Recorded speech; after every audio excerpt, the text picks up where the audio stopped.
بسم الله الرحمن الرحيم. يا أيها الذين آمنوا اتقوا الله وابتغوا إليه الوسيلة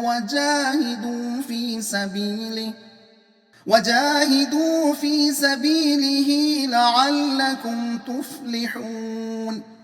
إن الذين كفروا لو أن لهم ما في الأرض جميعا ومثله معه ليفتدوا به من عذاب يوم القيامة ما تقبل منهم ولهم عذاب أليم.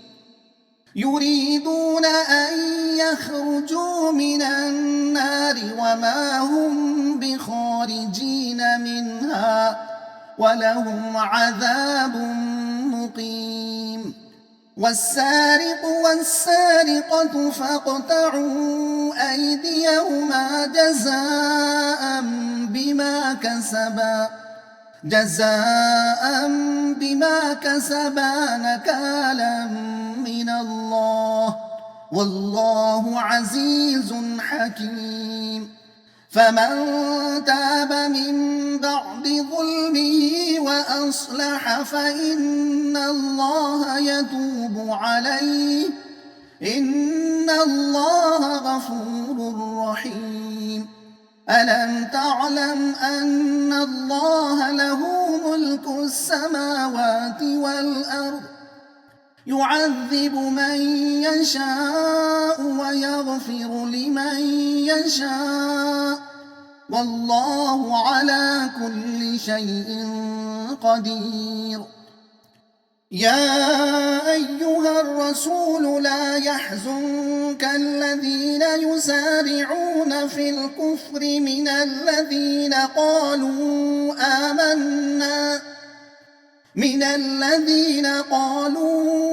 آمنا بأفواههم ولم تؤمن قلوبهم ومن الذين هادوا سماعون للكذب سماعون لقوم آخرين لم يأتوك يحرفون الكلم من بعد مواضعه يقولون إن أوتيتم هذا فخذوه وإن لم تؤتوه فاحذروا ومن يرد الله فتنته فلن تملك له من الله شيئا.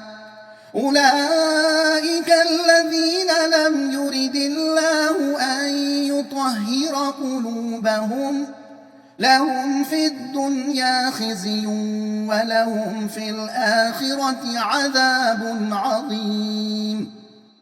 سماعون للكذب أكالون للسحت فإن جاءوك فاحكم بينهم أو أعرض عنهم وإن تعرض عنهم فلن يضروك شيئا وإن حكمت فاحكم بينهم بالقسط إن الله يحب المقسطين.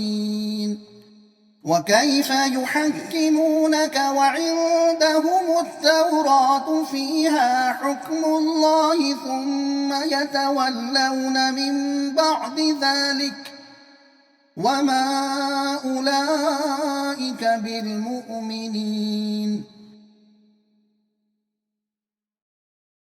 मज़मून इंसानी तरक्की और क़ुर्ब इलाही के मुकाम तक उरूज का इन्हिसार अल्लाह के बंदे बनकर रहने में है।